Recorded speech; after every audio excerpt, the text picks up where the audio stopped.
Would you mind, Miles?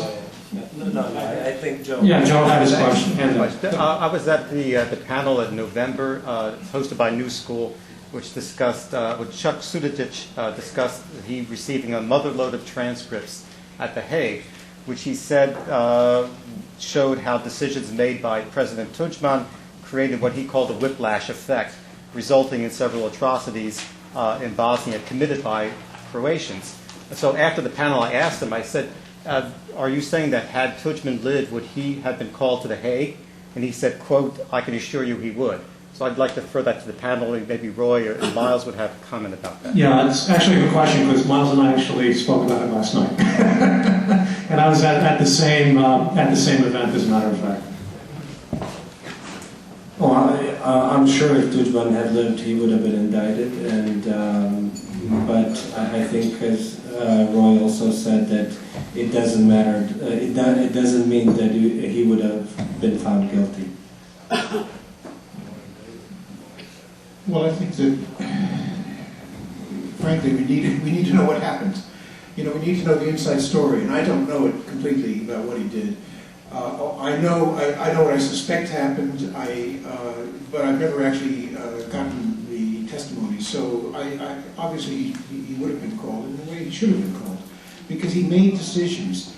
Look, again, I think it's a tragedy of Croatia that Tuđman, you know, instead of looking at Bosnia as a place that really ought to be kept as Bosnia, he flirted with this idea of dividing it up.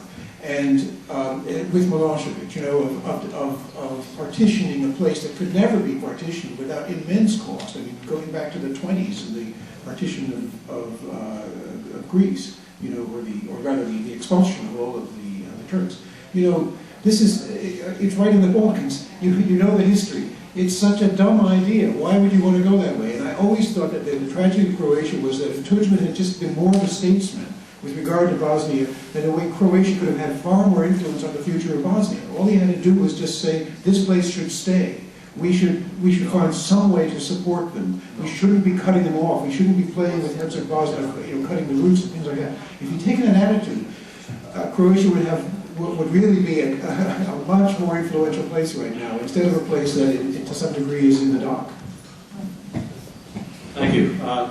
It's actually an interesting question, because I know that this issue is coming up with respect to Iraq, and in fact, Peter Galbraith, the former American ambassador to Croatia, I believe has been advocating perhaps partitioning, maybe using Bosnia, in fact, as a model as to what not to do.